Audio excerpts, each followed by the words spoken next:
And we are live with Kim and Hannah. Welcome everyone to this Think Young webinar. We are very glad today to welcome you to the Think Young Coding for the Environment, Female Role Models in Tech, Thriving for a Greener Future, in partnership with Boeing.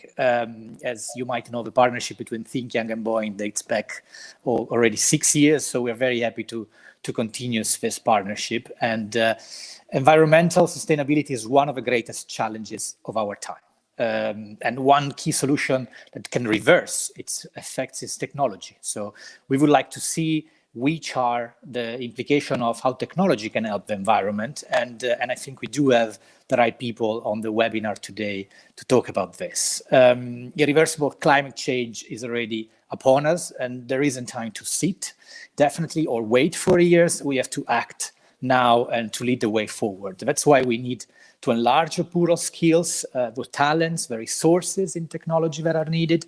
And with women making up only 22% of STEM workforce, we definitely have to look into that pool of talent and act. Diversity is critical today. Today, on top of being the day of this wonderful webinar, it's also International Girls' Day in ICT, and it's also Earth Day. So there are these two important celebrations that take place on the 22nd of April. And that's why today we're having this vital online conversation. We're honored to have with us, and you've seen them already, two special female role models for kids. They're joining us today, Kim Stollar, Managing Director of EU&NATO Government Affairs at Boeing, and with Hannah Brocke, which is a co-founder and Chief Operating Officer at PlanBlue.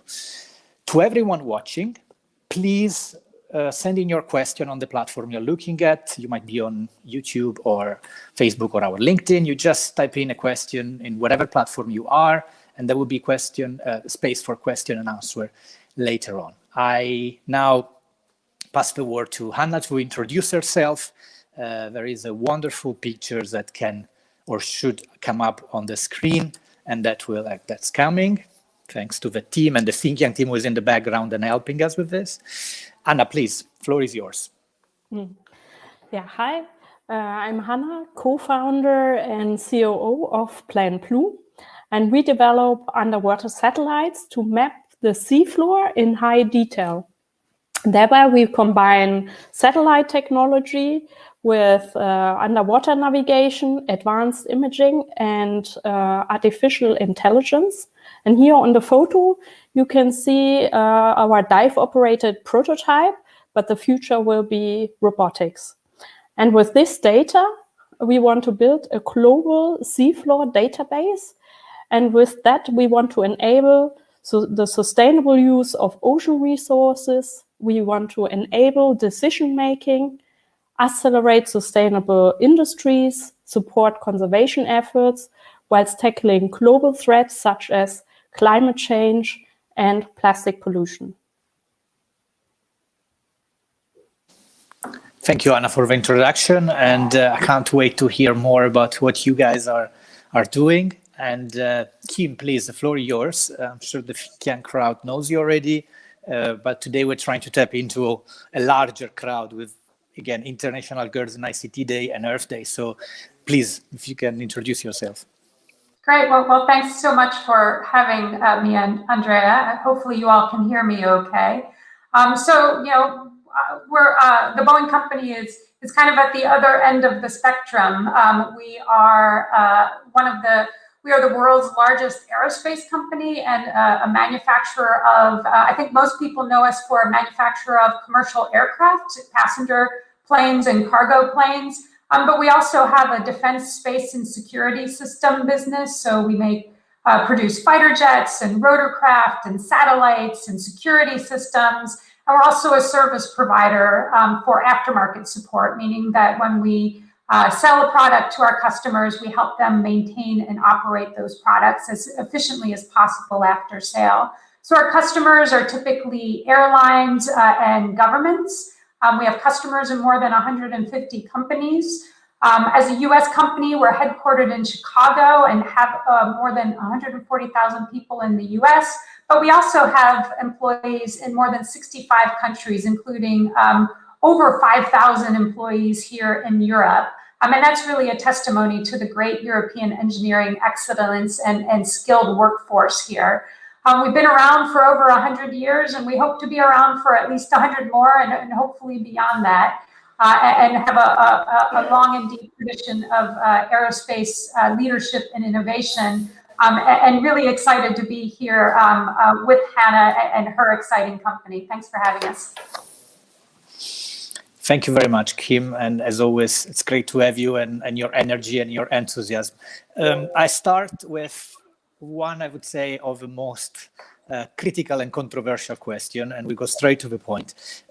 Many argue that green technology which is extremely important, but it's just attempting to solve problems that have been created by the progress, and I mean, in somehow technology that was evolving itself in the first place, and that with every problem that technology might solve, more issue might arise.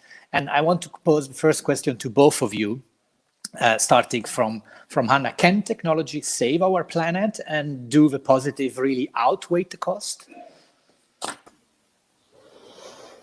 Yeah, I think first and foremost, we people of this planet need to acknowledge that we face massive destruction on our planet, and that we have to act on it, and that we really need to be ready to make a change in society, in economic structures, and really open our mind for completely new solutions, innovations, and technologies.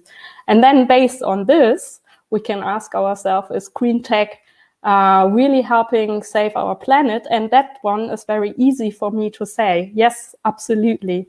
That's what I believe in. That's why we founded our company, PlantBlue. We want to visualize the status of the seafloor because it mirrors the health of the ocean.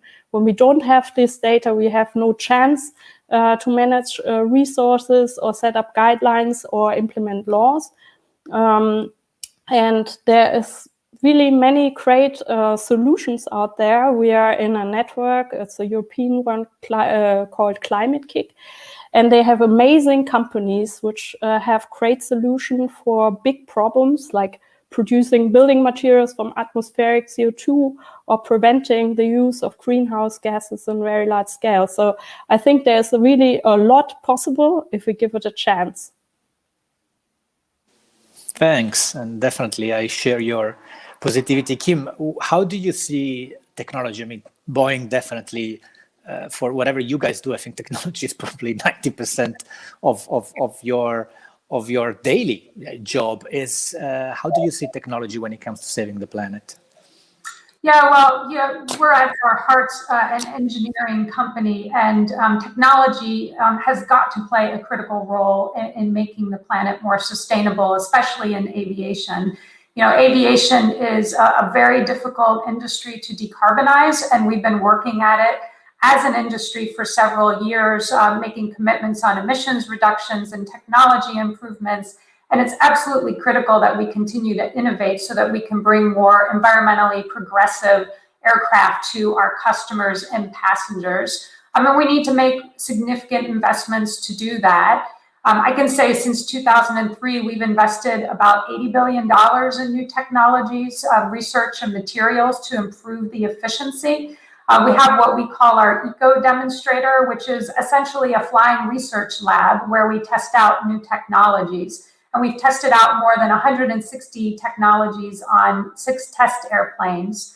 Recently, we were able to fly our first commercial test flight on 100% sustainable fuels, which is going to be critical to contributing to decarbonizing aviation. So in addition to that, investments in technology that reduce airline emissions or airplane emissions.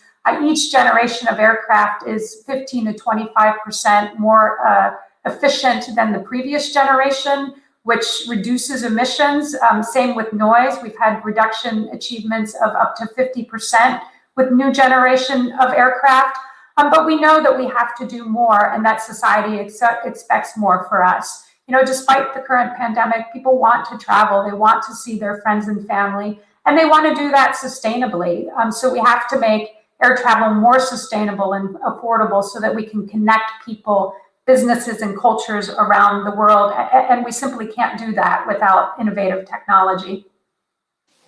Thank you, Kim. And I think you're totally right.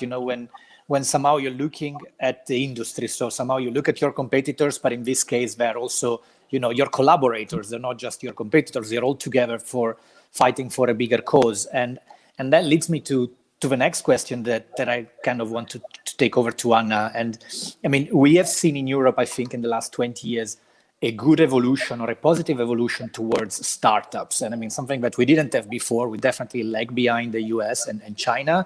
I think we're catching up, and things definitely now we realize the importance of startup, but competition helps inspire innovation, and surely the environment sometimes lack to suffer from the lack of collaboration, what Kim was saying, and sometimes startups lack from a collaboration maybe with big companies or with other actors in this field. And to mitigate the effect of the changing climate, how can we encourage let's say a sustainable innovation? How can we encourage that different startups get together? Maybe somehow they're supported by big companies. How do you see this? So first, I think, as I mentioned before, it's vital that we have the mindset of that we want to change something in society, on society and economical level, to really act towards the United Nations sustainability goals as well as the Green Deal. But I believe, environmental innovation suffers on 2 points. And the first point is that it's important that innovation gets a chance to develop in the market. And often there are old industry structures, such as the car industry, that prevents rise of new solutions. Or on a governmental level, we try to solve rising issues in a way we have always solved it, instead of rethinking it completely or try out new approaches. For example, when we have an increase in car traffic, we should not think in how to extend new roads, but instead maybe reduce car traffic. There are wonderful new solutions how to transport wares and people. And in the moment we overcome these old ways, startups get a chance to rise because there is a demand for the solution, and there will be enough money to survive from the customers, and that will also attract investors. And the second thing, what is important is that there's enough capital to push the solution to market readiness. A big topic is at the moment impact investors. It's very nice that there's more venture capitalists and investors who want to support startups which are finding solution. But there's still a great hesitations to new approaches. And in our case, for example, we should invest a lot of attractive investment because, we can do so many good on so many different levels, become a global player, have also a large profit margin, which is of course important. But still, it remains delicate to win investors. And to come back to the question about collaboration, I did not experience that so much, that I see startups being eager to collaborate together. And I think it's important that we do it, because to develop things parallel, nobody can afford it, and especially not a startup. So for us, it's quite opposite. If there are people having new great pieces of technology, we want to integrate it, we want to have it, and use the momentum to dive along in the wave. So I have not experienced that way. Thanks, Anna. That's totally interesting to say. And you mentioned governments, and I think that's definitely an important part. And I mean, Kim, in your role, you deal with governments, that's definitely part of your job description, I would say. And if we do a step back and we look at government, or at least we look at the world in the last 5 years, there has been an increasing isolation of countries. I mean, that's something we cannot deny. You know, there was a time when, you know, globalization was accelerating a lot and countries, you know, were getting together for certain reason. And then the last 5 years, somehow the opposite direction. And governments are so important, as they are companies, as they are startups, that they manage to work together. And how are we going to encourage innovation and collaboration across border, despite this, let's say, current trend of country isolation? Yeah, well, you know, you're absolutely right, Andre. If we want to advance sustainable and environmentally progressive technologies, we have to build more global partnerships and tackle environmental issues in a collaborative way.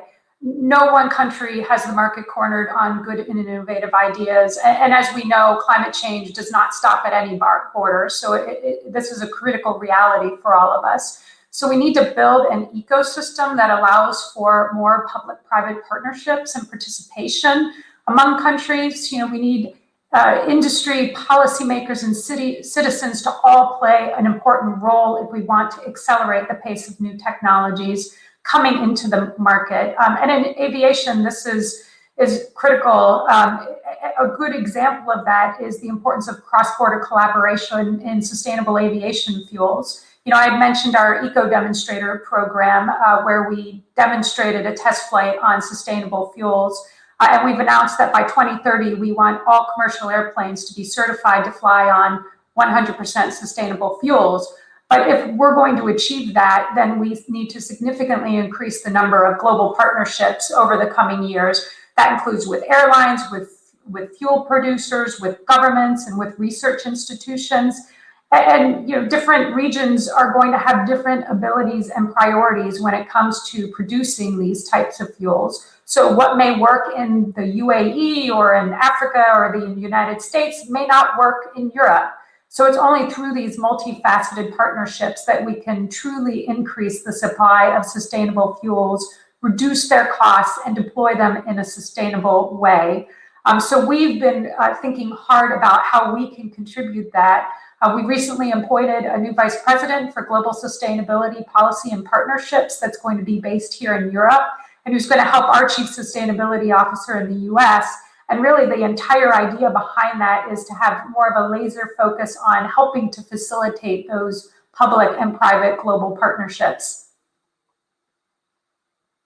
Great, thanks a lot. And I mean, congratulations also on the, again, I think on the important public stand that you guys are taking. You know, I think it's important that companies more and more take public approach and opinion to this. And so we spoke about startups, we spoke about big companies, we spoke about governments. Now, a question for both of you. Let's talk a bit about, you know, young people, and the sense that I think has been clear with Fridays for Future a year and a half ago, when that young people were not just, you know, demonstrating for one day. They went out for an entire year, every Friday on the streets, whether it was raining or region in the world. So there was a strong, you know, commitment, a global movement from young people asking, okay, we need to stop now. We need to make sure we take the right path. And I will start with Hannah, but I'll probably ask the same question to Kim after.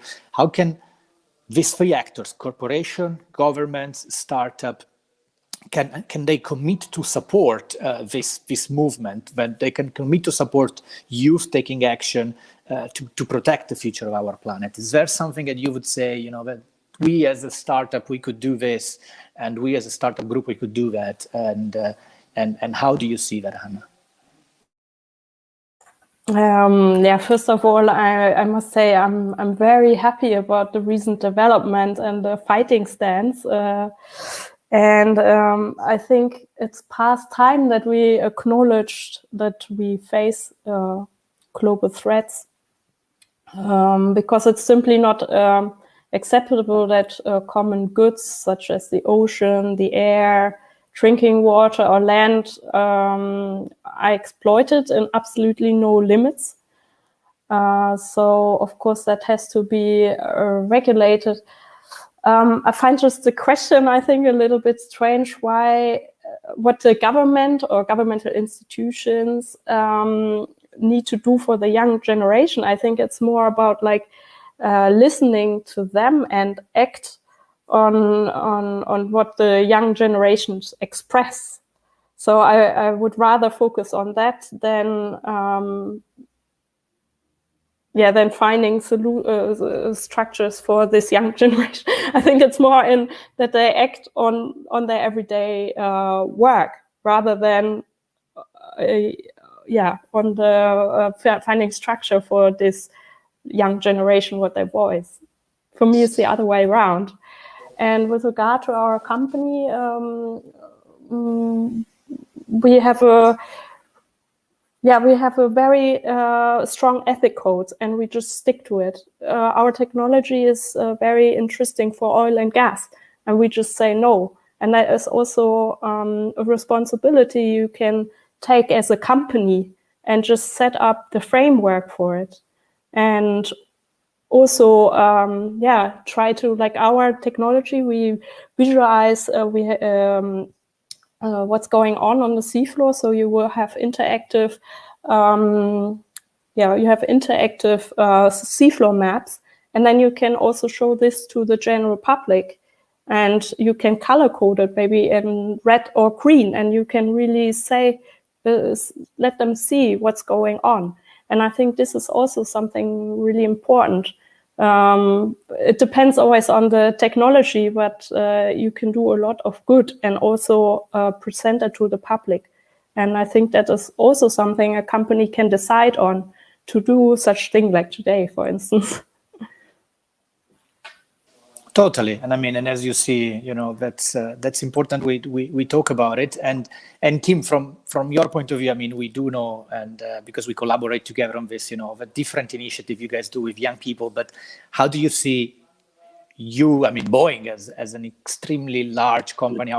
What can be the impact you guys can have in supporting young people when it comes to the things that they're trying to achieve with the different initiatives that are out there? Yeah. Well, Andrea, we have to listen to them first and foremost, and we have to act. We know that aviation has come under a lot of attention and scrutiny in the last years. And while we've been working on decarbonization for a long time, we know that today's youth and society want more from us as an industry. So we need to listen both within our organization and outside of it. We know that young people are our future. And that we as a society will be leaving them with any global problems that we're able to solve when it comes to climate. So, what we're trying to do within our company is to cultivate the most inclusive culture we can and create that trust. We've committed to creating a safe space for open and honest dialogue where early career people can speak up and be heard. And we need to engage. Getting kids involved in STEM is an important part of that, because if you get kids and then early career people involved in STEM, they can be part of the solution and not feel like they're on the outside looking in. So that's why it's so important that your topic here today is so important to us. In terms of getting young people excited about STEM and helping us craft the solutions for the future. So we can lead by example, so that future generations will trust our intentions, and we continue to earn our license to operate today. Thank you, Kim. And you're definitely getting to the point of my next question, because you mentioned young people, but I mean, today is International Girls in ICT Day, and I mean, it's clear from the data that that the women don't make up as much as the workforce as men in ICT, and clearly the lack of women, the lack of diversity in general, it's a burden on the fact that you can generate new ideas, you can generate a new solution. I mean, there are plenty of studies about it out. If you want to find new solution, you need diversity, in the team working on them. And I pose the same question to both of you, because I think both of you are, and that's why we chose you. I mean, you're a role model, you're successful in exactly a field where usually women don't make up such a percentage of a workforce. Why do you think women make up such a low percentage? And I mean, how the workforce and how does this lack of diversity affect the industries? Probably two questions, but first one is why do you think this is the case? And the second one, what do you think it can be the impact of this? And then maybe we see some solution later on how we can solve this. Anna, if you want to start,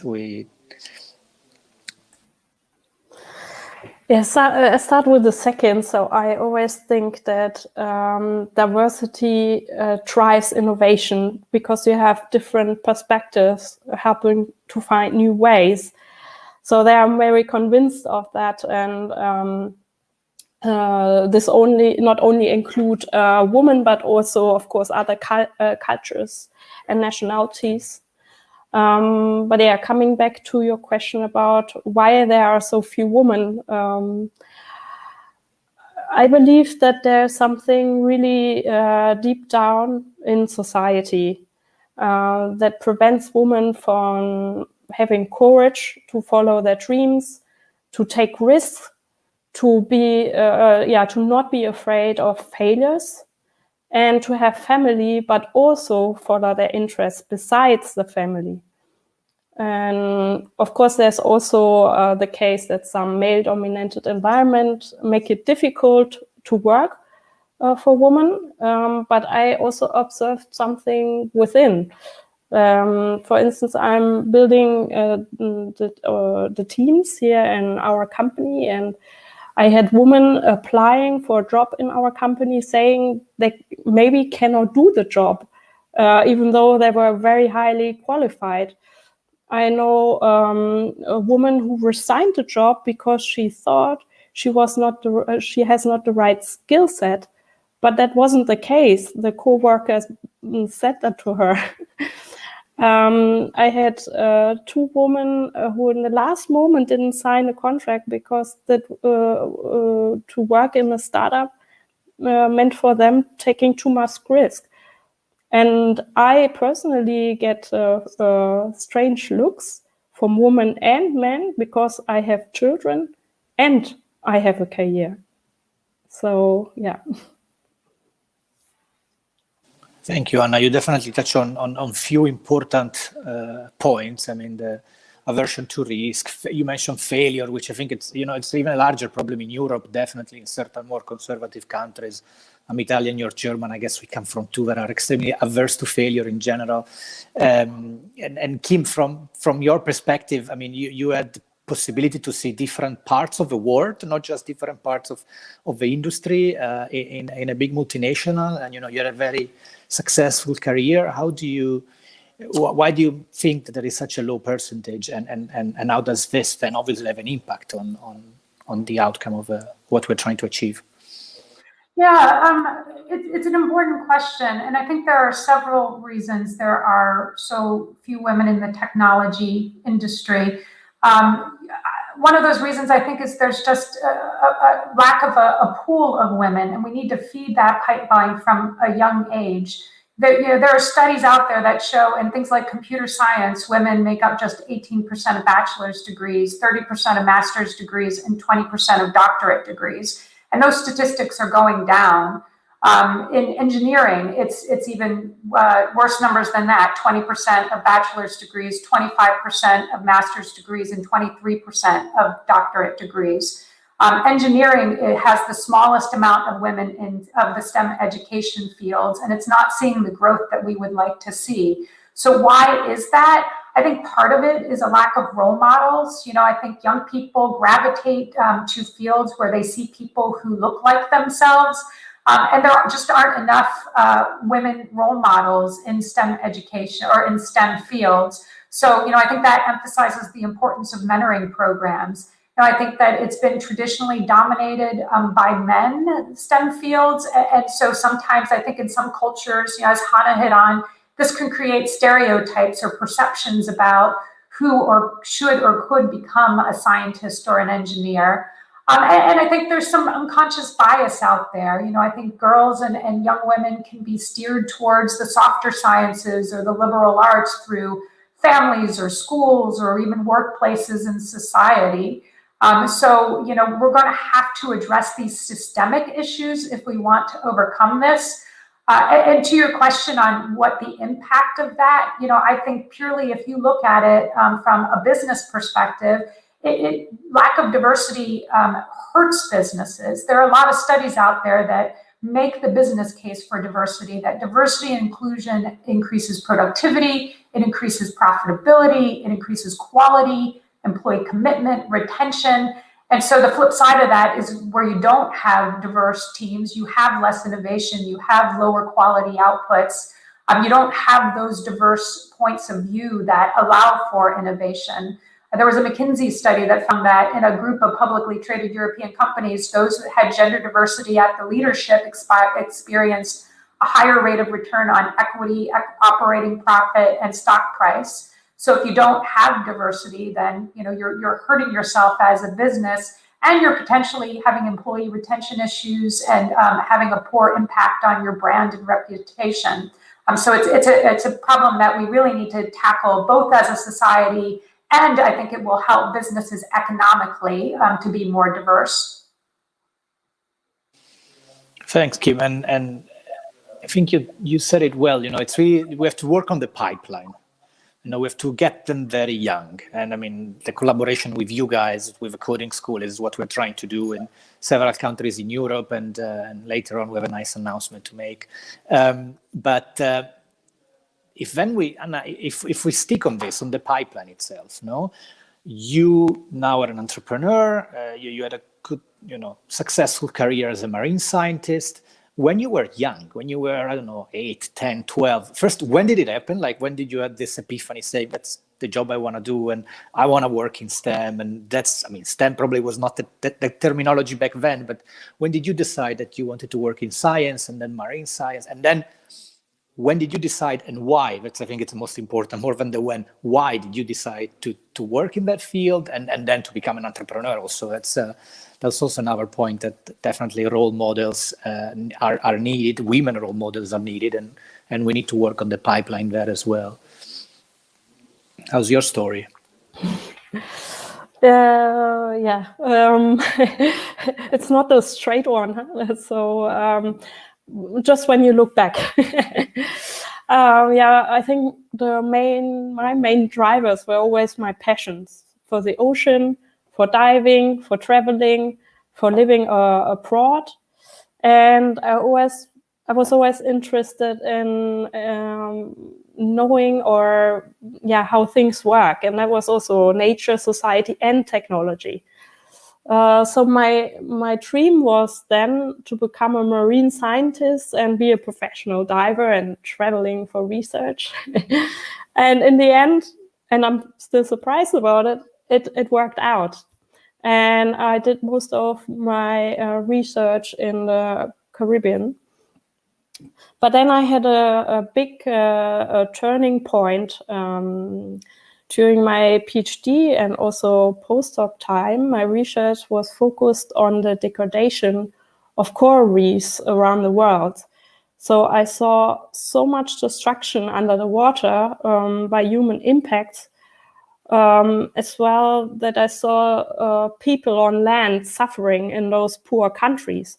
And I really wanted to do something about it, and not thinking about like an NGO, but thinking something, a commercial solution to protect the ocean, something what carries themselves and has a big turnover. And since 2013, I was constantly thinking about it. I couldn't let it go. And then in the end, I had to decide on one company, which I believe will have a very large impact.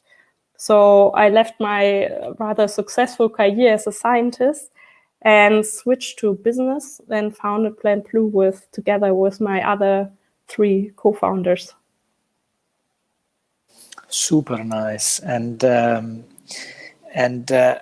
Kim, as you said, I think this one I probably asked to both of you.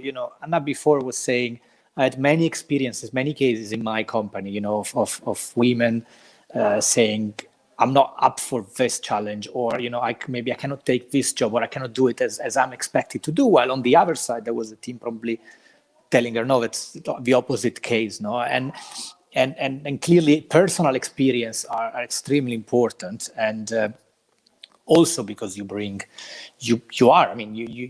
seen as a role model, and I would like to pose the next question. I mean, first to Kim, then to Hannah. It's the same. But what barriers have you faced?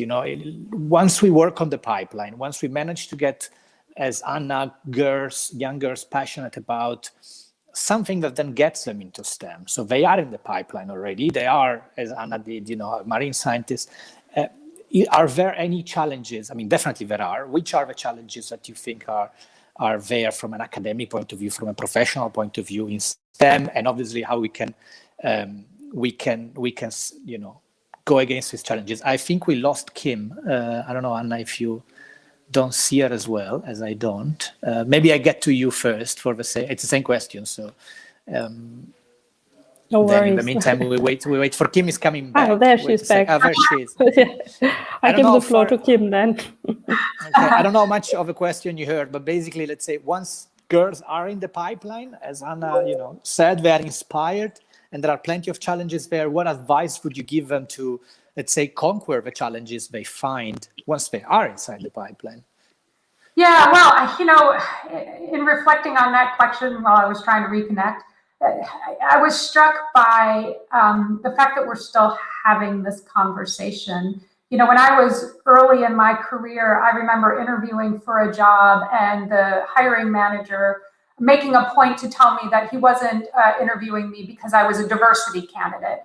And at the time, it never occurred to me to think along those lines. I thought he was just interviewing me because I had good qualifications. So, now that I've been in my career for almost 25 years, it's amazing to me that we're still having this conversation. And I think as women and as female leaders, we've all encountered those times where, we felt like we were being inhibited because of our gender, or people just don't hear or understand us in the same way. And sometimes it feels diminishing. So, if I were to give advice to young people, young women in particular, it's really to dream big and don't let anybody soften your voice. There's one of my favorite quotes is by a woman named Eleanor Roosevelt, who back in the 30s and 40s was the First Lady of the United States. And she said, "No one can make you feel inferior without your consent." And so don't allow anyone to make your dreams smaller or to stifle your voice, because you have the power to put yourself forward in the world, and not allow that to happen, and not be made to feel inferior because of whatever background you come from. Thank you, Kim.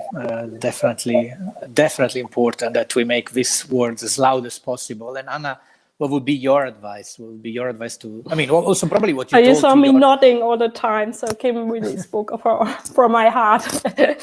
Actually, I have to share with you that it's actually funny for me to be invited here, because I was very bad at school. I was dyslexic, and I had two of my science teacher telling me not to go studying. And I had always this feeling of that I'm not good enough. But luckily, I was stubborn enough to still go my way. And then I started to study, and all of a sudden, I became successful. It was very funny thing for me. And then, I dreamt about being marine scientist and scientific diver. And then people told me, you don't do that because it's bad pay. It's very short contracts, and the competition is way too high. You will not gonna make it. And then the next thing what I heard is like, if you study that, okay, but then you have to study really fast. Otherwise, you don't get a PhD position. And then that really affected me. But in the end, I studied very long. I went abroad very long periods of time. Then I was leading scientific diving missions, and I was successful in my career and make it to renowned institutes because I did it my way. I had gathered a lot of experience other people didn't have. And so that made a real push to get me in a good position.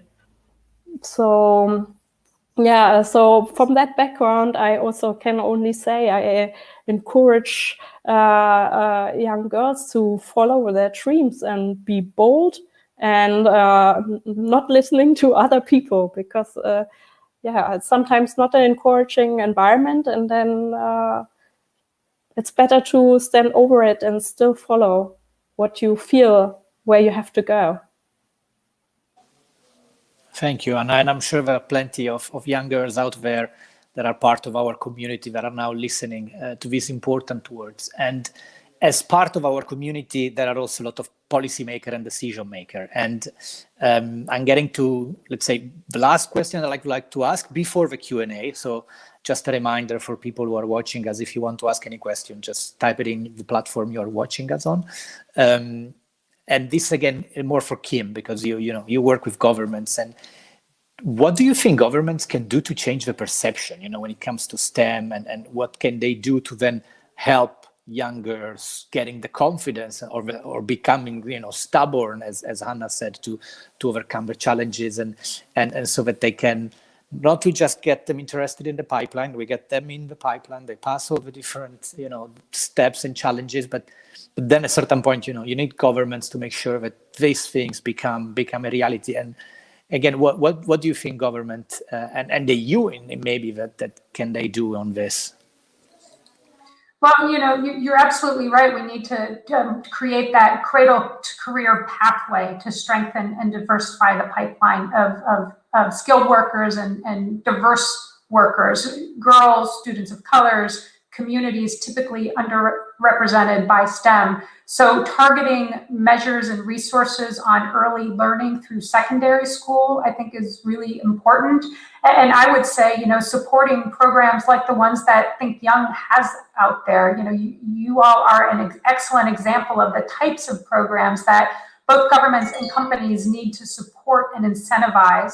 I mean, as you know, Andrea, we've been working together on the Coding Summer School for the last 6 years here in Brussels, and we've had more than 75% of girls joining our school. And it's really an encouraging story and something that the EU should support and be proud of. I think another avenue of opportunity in the EU is workforce preparation. We need to reduce the economic disparities affecting women and prepare underskilled adults and young adults and low-income workers for more living wage jobs in high-demand sectors.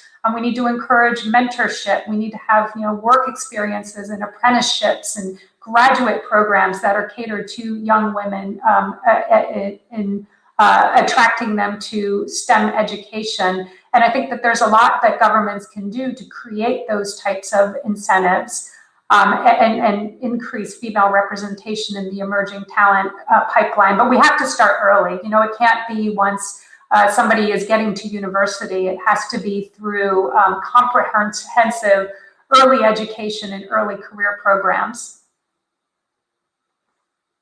Thank you, Kim. Let me see, and I'm on a different device, so that I don't know if you still see me or I disappear, but I'm looking for question. Well, we have plenty of. Let me see if I can get some question up from the team. Nimi Jayathurai, greetings from Texas. Wow, that's I think it's quite early in Texas to watch us, or quite late, depending on which part of the day we're looking at. But thank you, Nimi, for watching us. How do schools and families encourage a startup mentality among students and family? Well, talking about startups, I think probably, Hannah, this is for you. The entrepreneurial spirit, the startup spirit. How can we, encourage it in our kids, and among students, and make sure the families are probably okay with it, because sometimes there are some parents who are not so happy with their kids trying to risk years of their life at an early age to try the dream of becoming an entrepreneur. What would you say to Nimi? Yeah, I mean, this can be just like my opinion. Like I have no educated background to that. So, but yeah, I think what is the most important is also to give the freedom to be creative. Because if you want to create new ideas, you have to look at things and just think about things differently. So I think in schools, it would be very nice if the children get their freedom to do something their way. I mean, it's clear that you need some kind of structures, but it's also important to break out of the structures. And I think the second thing is encouragement. That should be never too short. Like these two teachers, why can they say something like that? That is a big lack of responsibility. I think young people should be encouraged. That's great what you're doing, like having more feedback. I think especially in Germany, they lack a little bit on that, but it's definitely, that's very important as well. And that you can also do as when you have kids, just encourage them, be really like, playful and see what they do when they create.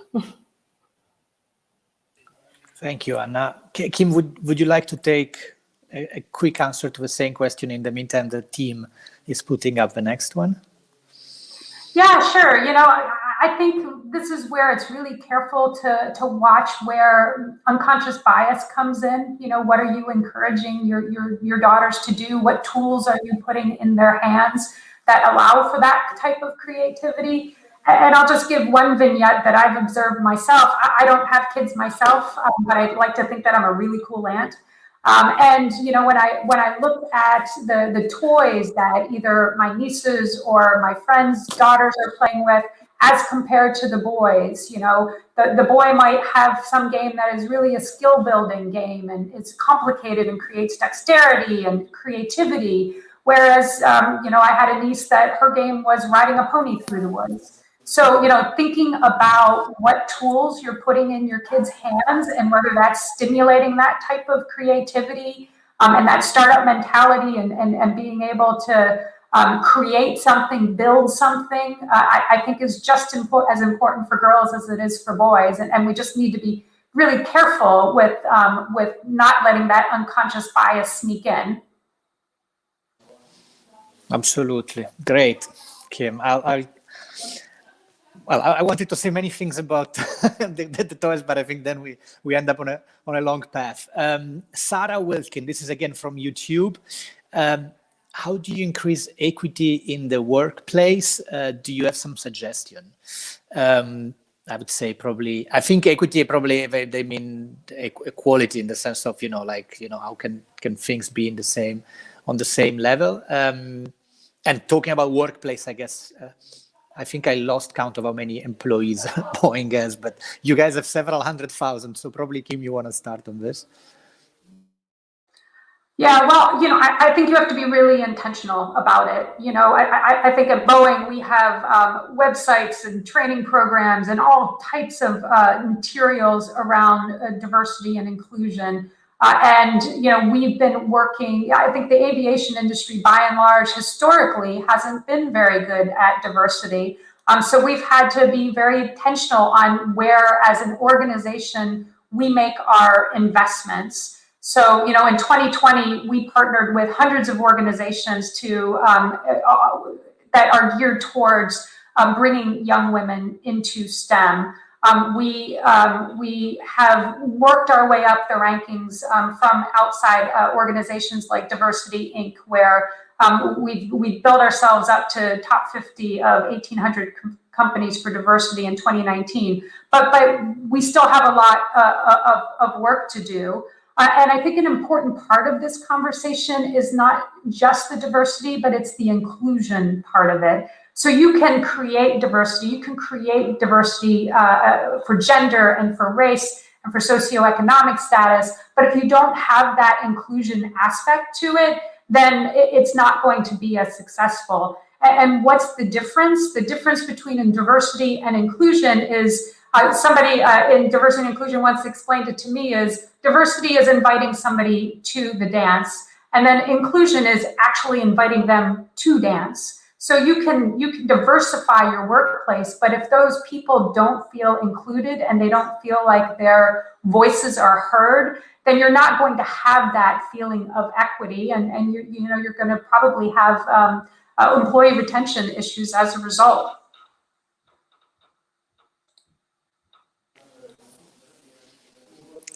Nice, and definitely we'll use that dancing metaphor again in the future. So I'll quote you, Kim.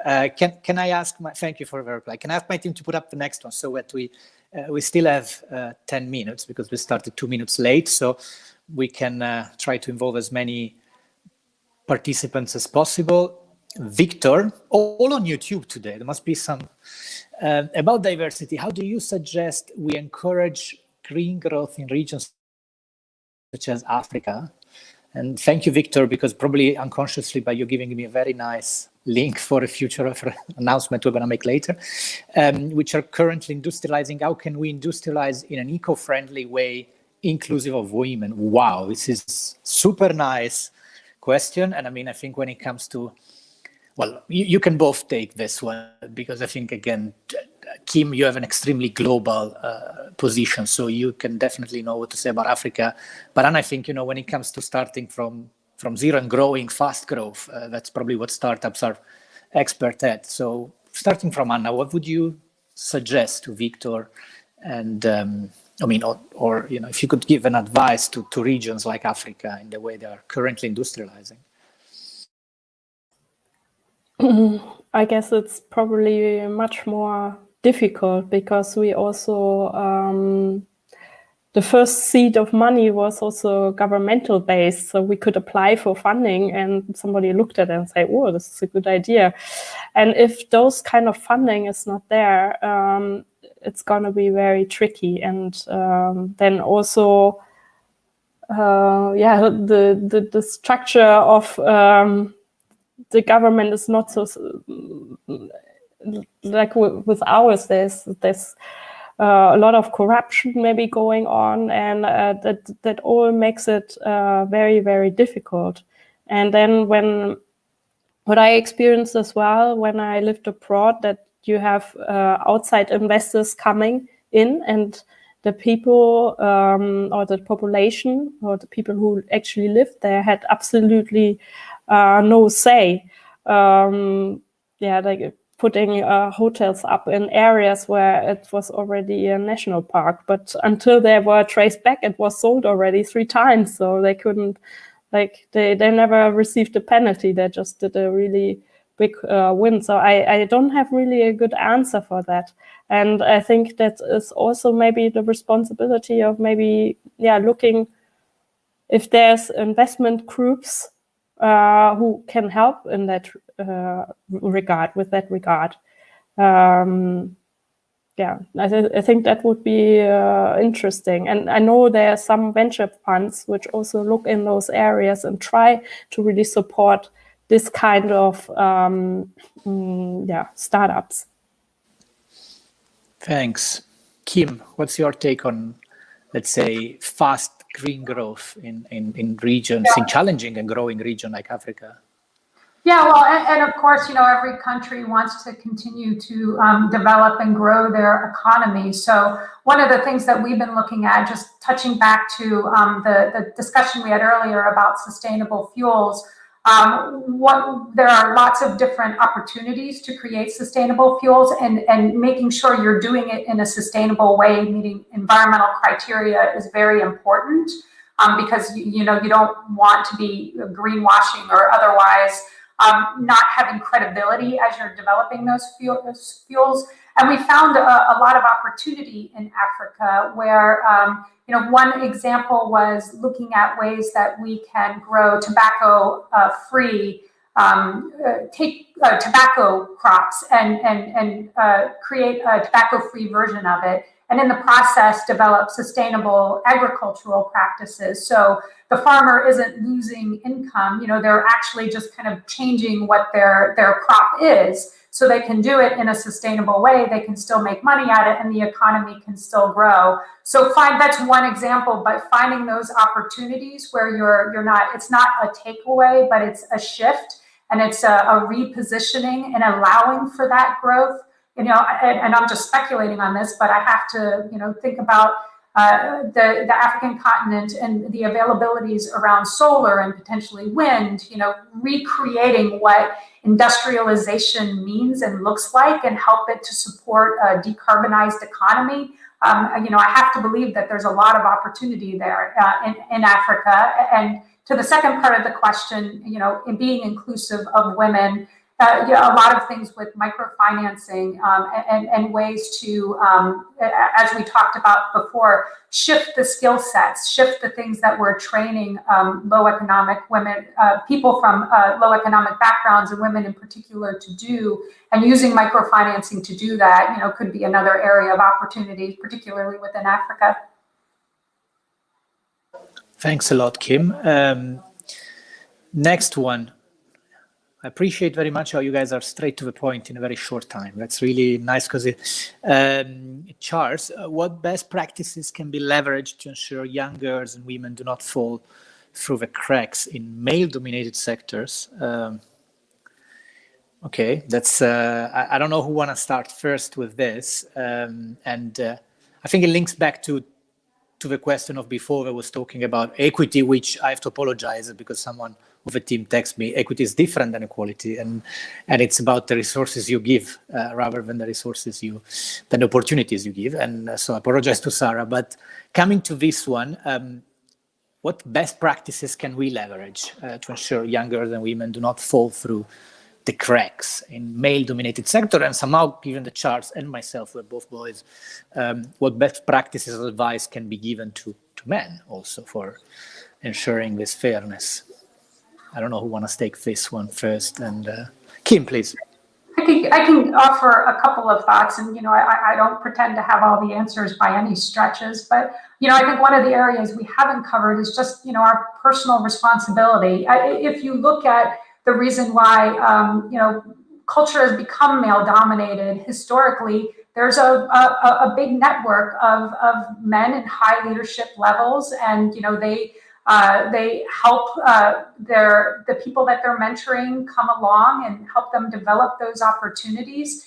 I think women in particular have an obligation to look out for other young women and create that same type of leadership network and identify talent and help pull them through and up, and also have male advocates as well.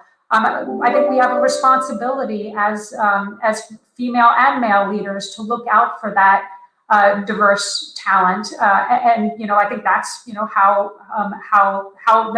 the system has worked up to this point, and so I think we have to leverage that where we are and how we can help others to make sure that people aren't falling through the cracks. Thank you, Kim. Hannah?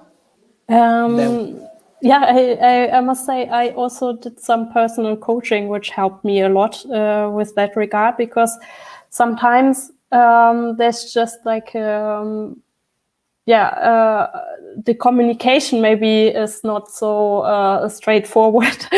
And I had to learn that to maybe don't apologize all the time, or